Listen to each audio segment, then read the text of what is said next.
Welcome to HR Hospitality Blueprint, a think tank media podcast. Hosted by Oclaray and Tim Flohr, this show explores the leadership, workplace culture, and people strategies that help individuals and organizations thrive. Through conversation, actionable takeaways, and challenges you can put into practice, each episode helps professionals grow with confidence, because hospitality is more than an industry, it's a mindset. Let's get into it. Hello, everyone. Welcome to the first ever podcast of Hospitality HR Blueprint. My name is Tim Flohr. I am one of the co-founders and managing partners of both Hospitality Internships and the Hospitality Nexus. And I am so excited to have you here as we kick off this great new podcast. I am joined by my good friend and VP of Human Resources with Chartwell Hospitality. Name is Chris Oclaray. Chris, welcome. How are you? Thank you. I'm good. Thank you. Thank you for having me. I'm excited to get this podcast off and running. I am so excited too. So Chris and I have known each other for several years through my work at the University of Memphis and with hospitality internships. Chris sits on our industry advisory committee and also our executive advisory board with the Hospitality Nexus. And from the very beginning, we wanted to have a show devoted to human resources because it's so vitally important in our industry. So Chris, let me turn it over to you a little bit and talk about your background and what brought you to where we are today. Yeah, thank you, Tim. As you mentioned, we're great colleagues. We go back a few years and we've brainstormed a lot, we've collaborated a lot, and we're finally here bringing this vision to fruition. So I'm very excited to be a part of this with you. I have been in the hospitality industry. I've been in HR for 25 plus years. I was born and raised in what many will call paradise, also known as Hawaii, Honolulu, Hawaii, to be exact. My family and I moved to Middle Tennessee in 2014, which was the best decision. As I mentioned, 25 plus years in HR, began my HR career in retail, then moved into construction, stayed in that construction space for about 10 years. And then I moved into a nonprofit, and that's a totally different world, but that's where I learned a lot of my business acumen. I had a lot of great mentors. When I worked with the nonprofit, I was also a lecturer at one of the community colleges in the University of Hawaii system, and I taught a professional development course. So very much in relation to HR. Went back to construction for about another 5 years. And then for the last 9 years, I've been in hospitality.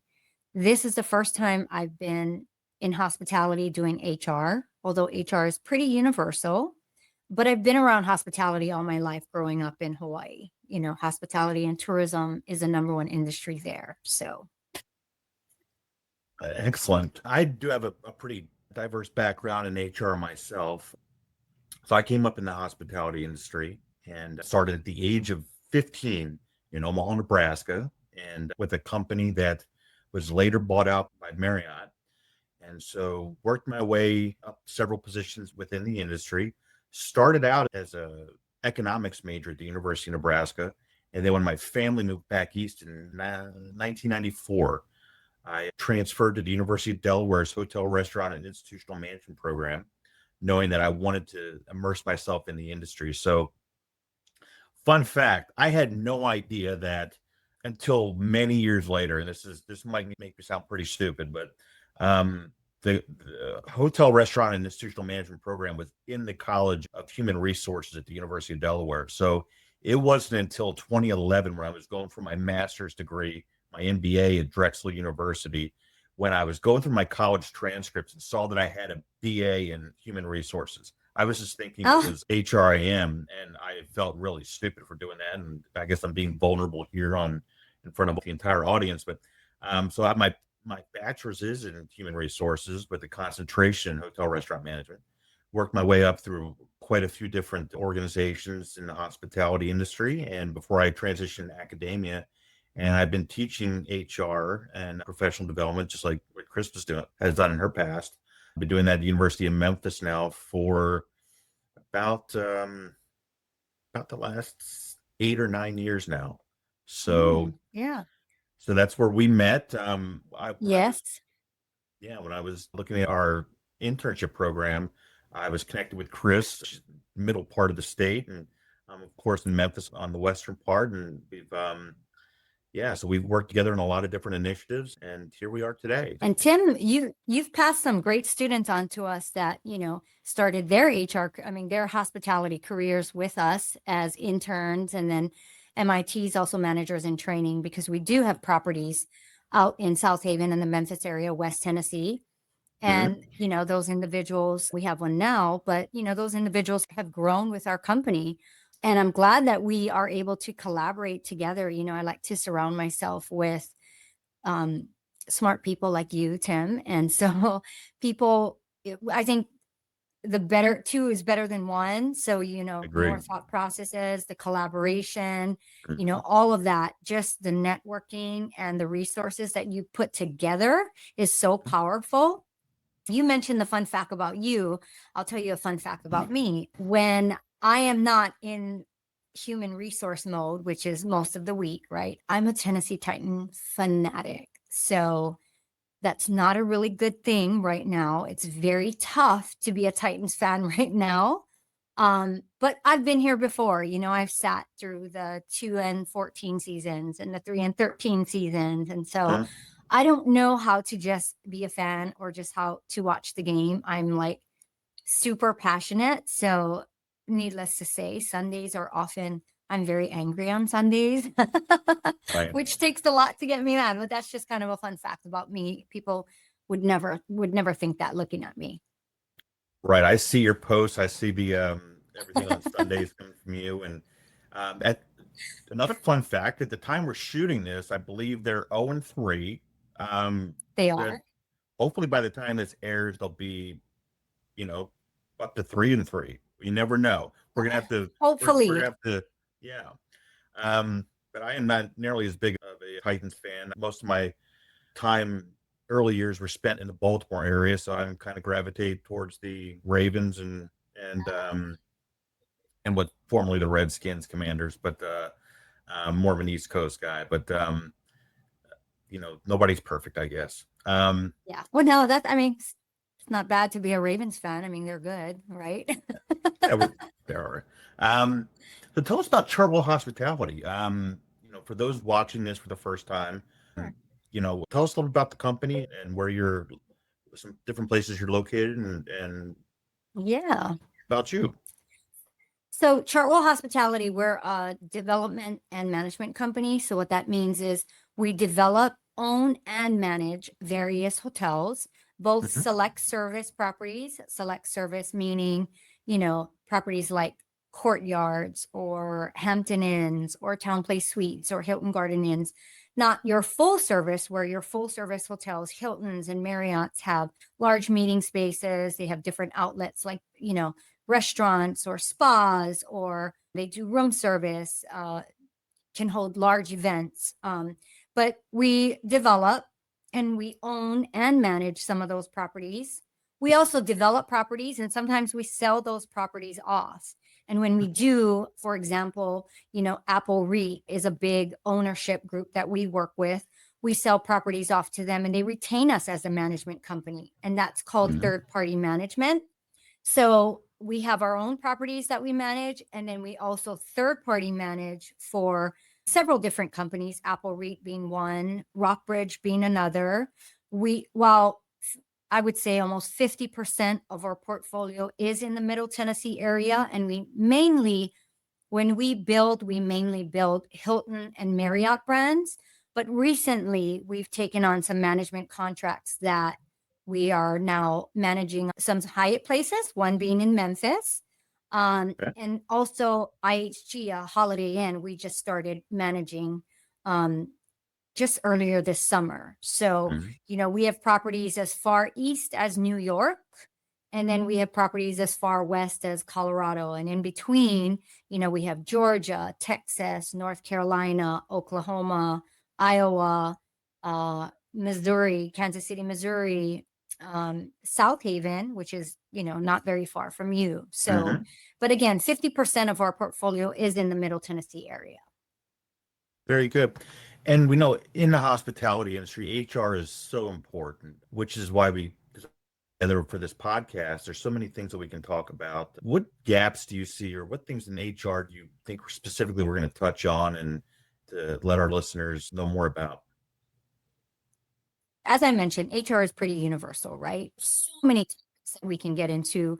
And I'm excited to do that because in hospitality, HR is unique because you work with people from all Mhm. different backgrounds, all different cultures, people who have various experiences that either they're just starting their career in hospitality or, they're at the tail end of their career in hospitality and they've worked at whether it be Hiltons and Marriott's and Hyatt's, and they've worked around the world or worked around the United States, and they're bringing that knowledge and skill set and those stories and that experiences and best practices to Chartwell Hospitality and the properties that we have. It's important to take care of your people, right? Your employees. People are your greatest assets. If you take care of your people, you certainly see that when they take care of the guests. So I love, you know, HR and hospitality for that aspect is that it doesn't just stop with the employees. You truly see that overflow into how they take care of the guests. Um, Mhm. I love HR because you make a lasting impact, which is what I want to do. I want to make a lasting impact on your employees and the company, right? You're here for both. You get to help your employees reach their goals. You get to help them with benefits. You get to help them develop into skills that they have interest in and get them to that end goal. At the same time, you know, you're working with the better your people are, the better your company is. And as an HR person, you can strategize on organizational development and organizational change and, ever evolving.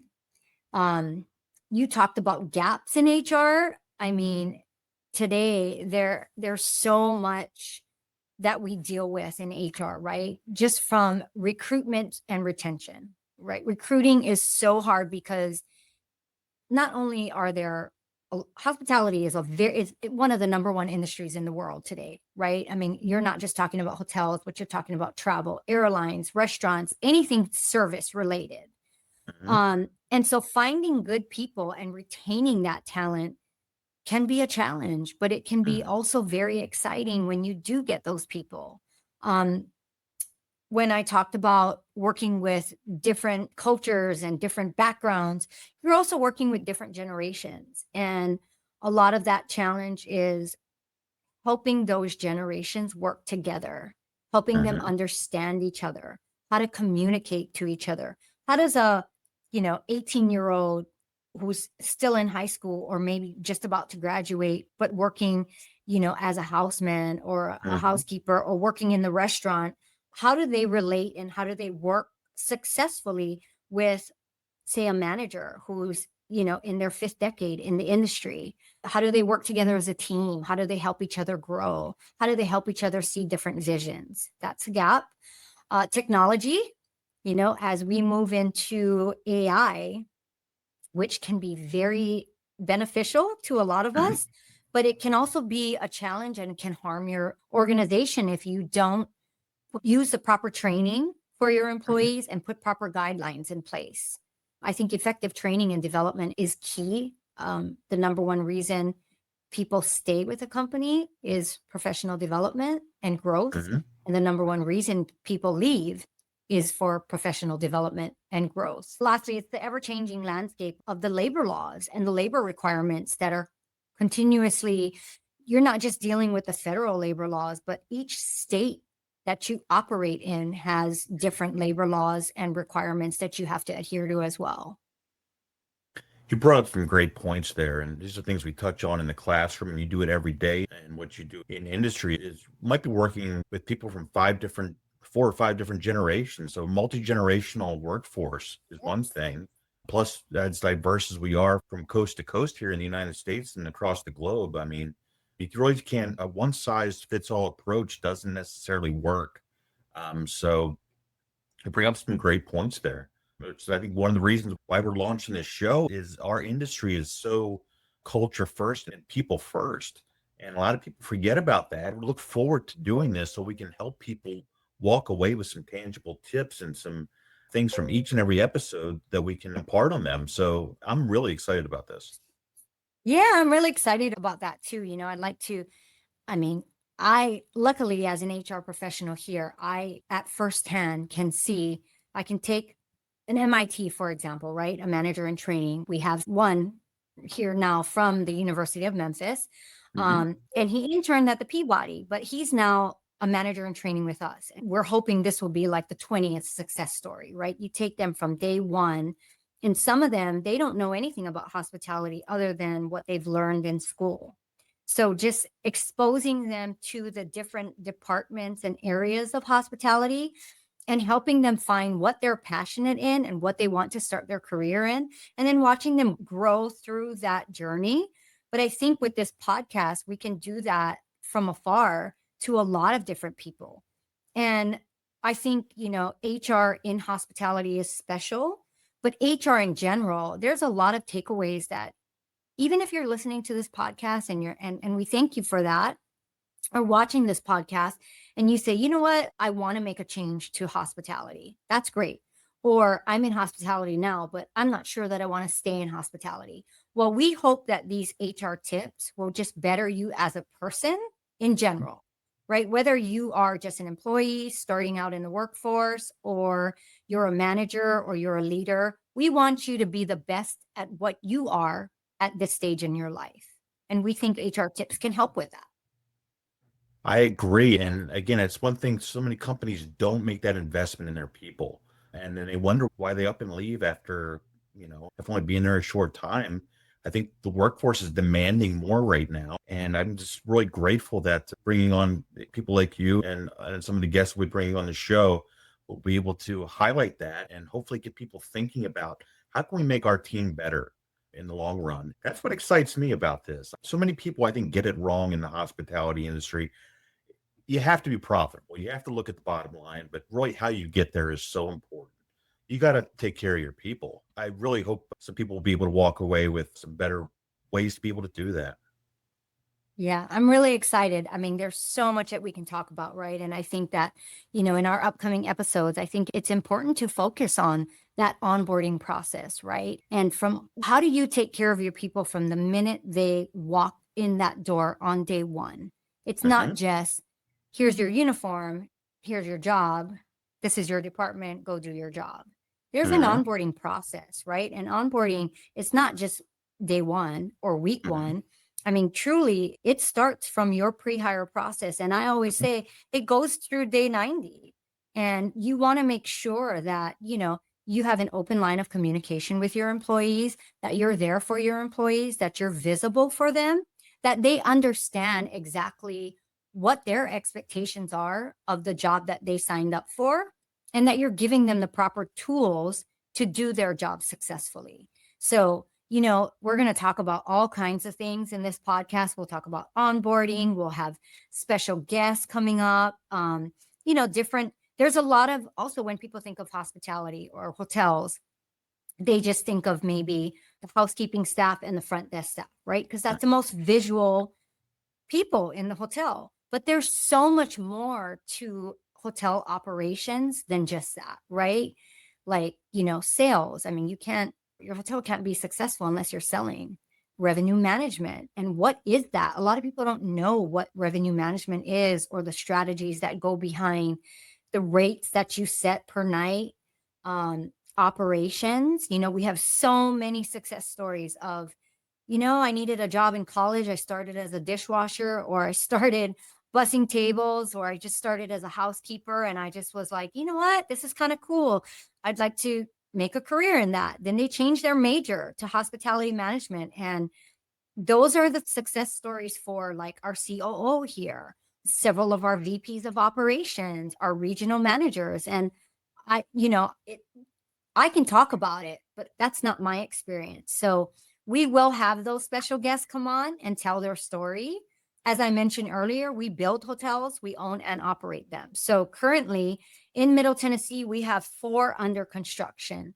One of those that will open in December is the Motto by Hilton. It's a very unique style of hotel, and I have the opening team eager and ready to come on this podcast and talk about their experience and how important it is to have a good team and take care of your people when you're opening a hotel. So I'm looking forward to talking about all those topics. Right. And even for those watching, it isn't just about hotels. I mean, restaurants, everything within the industry, it all boils down to the people that work with you, creating that culture that's a winning culture that people want to come in and work every day and bring their best. So a lot of people, you brought up the first 90 days. A lot of people think that orientation and onboarding are the same thing. And they might bring them in for a 1 day orientation and send them out and hope that they do well. And you nail on the head right there. It's really, we lose so many people in the first 30, 60, 90 days. It's important to build systems in there and to make sure we're bringing them along the right way. So great points. Yeah, I mean, communication Um, is everything, right? And so something so small, right? Like saying, if you're the general manager of the hotel and you have a new housekeeper starting, a new front desk agent starting, or even a new, like a banquet server, just checking in on that person at the end of the day, right? How was your first day? Did you mhm. get everything you need? Is there anything that we can do to be better? Checking in at the end of that first week and letting them know what their schedule is up front. I mean, the more information they have up front, the better prepared they are to start that week and have a strong start. That's only going to help service your guests better as well. So it's like, like I said, I'm so excited that we get to talk about all these different facets of human resources in hospitality, and hopefully, you know, sharing best practices, because those were shared with me. And some of the Mhm. best practices come from bad experiences, right? Mhm. Everybody can make mistakes and everybody will make mistakes. Some people have bad experiences, but how do you recover from that? Do you learn from that? If you turn that leaf and learn from it and become better from it, then, that's a great learning experience. Sometimes that's the only way you learn. Sometimes I hate to say it, but that's why we have policies, is because something happened where the company needed to create a policy to protect the rest of the employees or protect the company as well. So I'm really excited as we move through this podcast to bring on special guests, collaborate with you, give people tips. I would love it if people gave us their scenarios and we talk through those scenarios on how they can resolve those issues that they're having. Right. Learning from other people's mistakes as well is so important. Mhm. And I've learned from a lot of my own mistakes, but also watching others. And you're right, bringing people on, talking about how they got to where they are today and what helped form that.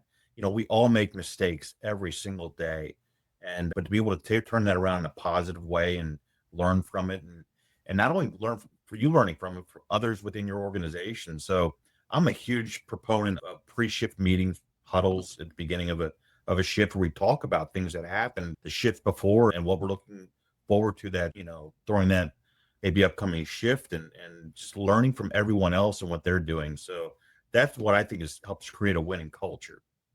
Absolutely. I mean, every department in the hotel affects each other, right? And people don't think that. They think, housekeeping is housekeeping, front desk is front desk, banquets are banquets, but they all have to work together. And like you mentioned, having that morning meetings, those morning huddles, that's important to know. Hey, or how many checkouts do we have today? How many check-ins do we have today? What does the banquet staff have going on? How many rooms are going to be needed by this amount of time? Do they have a large group coming in?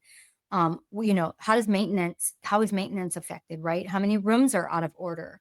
How many rooms need attention before we can get a guest checked in, get that room clean and checked in?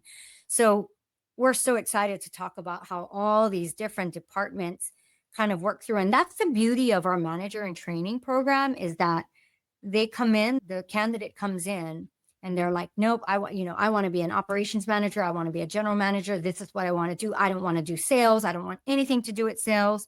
Or they come in and they're like, I only want to do event planning. Like, I want to be a salesperson and I want to coordinate these big events in Nashville. But then they get into the program and they're like, you know what? I really like the back of the house, which is like housekeeping.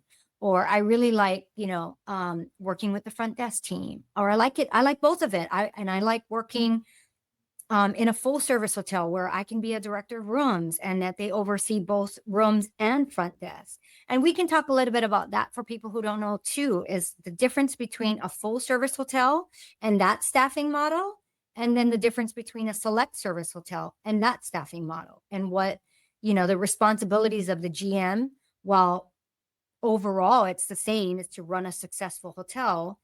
There is a huge difference in being a general manager for a select service hotel versus a full service hotel. We can talk about that a little bit later too. And I can bring on two different general managers to give their perspectives as well.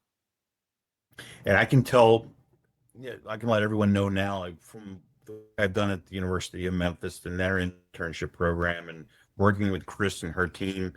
Um, the internship experience in college is so important, and that's one of the reasons why we started and launched hospitality internships about 2.5 years ago, was to help students not only to create and have better internship experiences, high quality internships, but also management training programs like Chris has at Chartwell Hospitality, and entry level management positions to get students off on the right start in their career.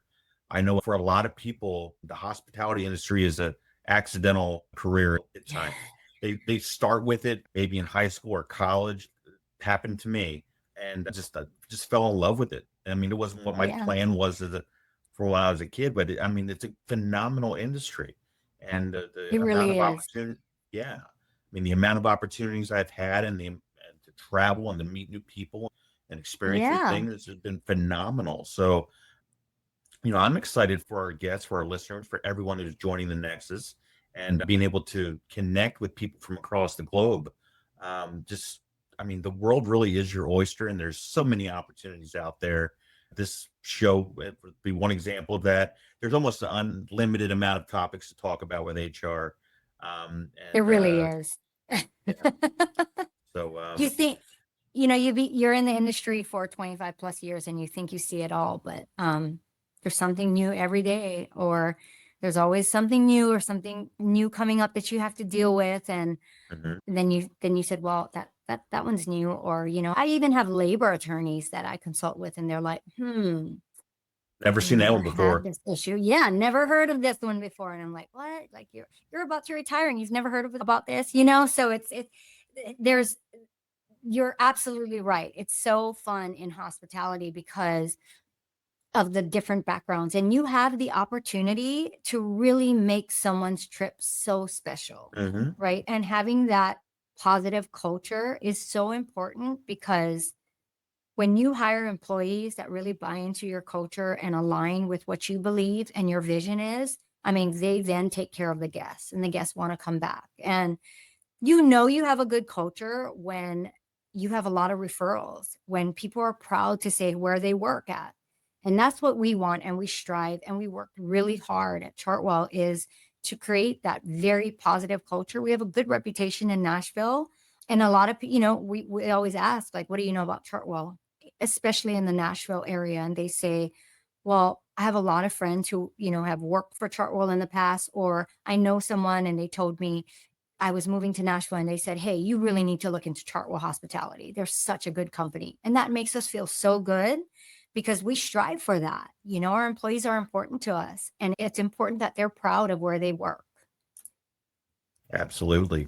A lot of people think of HR as, just people have different viewpoints about what HR does. Some people, it's like if you're in trouble or whatever, have Yep. HR come stepping in, but it's really everything from talent acquisition through benefits enrollment through, everything having to do with the business revolves around people.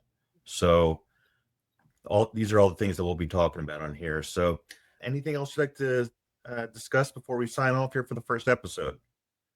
Yeah, well, before we sign off, I just want to say that you're absolutely right. And I was talking about this the other day, is that HR often has this negative persona right around them, like, oh no, HR is here, or ooh, you got called to the HR office, or why is HR on site? Like, again, Right. I sit at the corporate office. We call it the home office because that's our Right. culture. We don't say the corporate office. And so when we go to visit the properties, I always tell the general managers, I'm like, I don't want to just come on property when something goes wrong.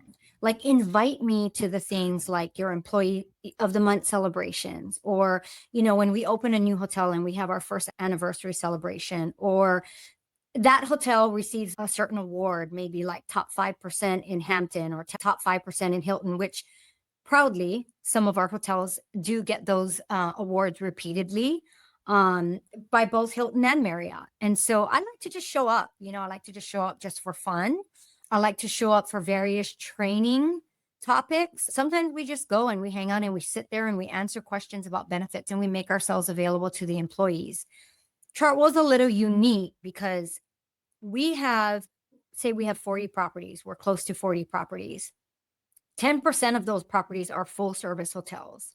Those full service hotels have HR directors on site, and they have they report directly to the general manager with a dotted line to this office here.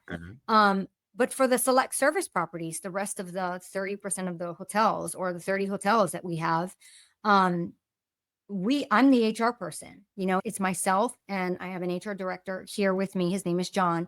And together, the two of us, we have to be the HR people for those other properties. And sometimes that can be very challenging, especially when they're not in the local market.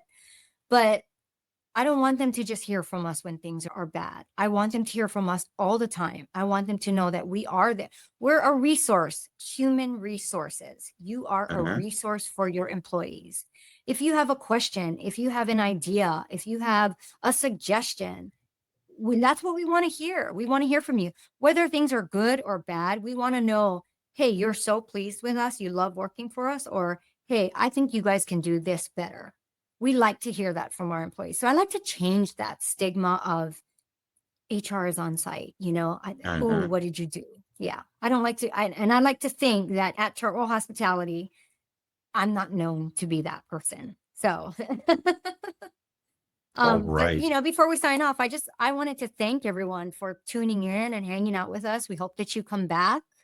Did you want to say anything, Tim, before we sign I off? just look forward to hanging out with my good friend Chris a couple times a month there and doing this podcast. And this is something that, in addition to the hospitality internships and the Nexus and teaching this at the university, I do some consulting at some operations around the United States. And like Chris said, it's so much better to go into these places when it's not an issue going on, and you're able to just, if you have that that positive culture in your establishments, it's so much better. HR is not, a lot of people might think of it like The Office and a TV show and having HR in there and just dealing with that stuff, but that's not what it's all about. So, No, not at all. yeah, I'm looking forward to spending time with you and learning more about learning and growing with you and with all the people watching the show. So thank you so much, Chris. Yeah, well, I share that same sentiment, and just want to say, when we sign off, we are shaping people, shaping hospitality. This is your hospitality HR blueprint, and we will see you on the next episode.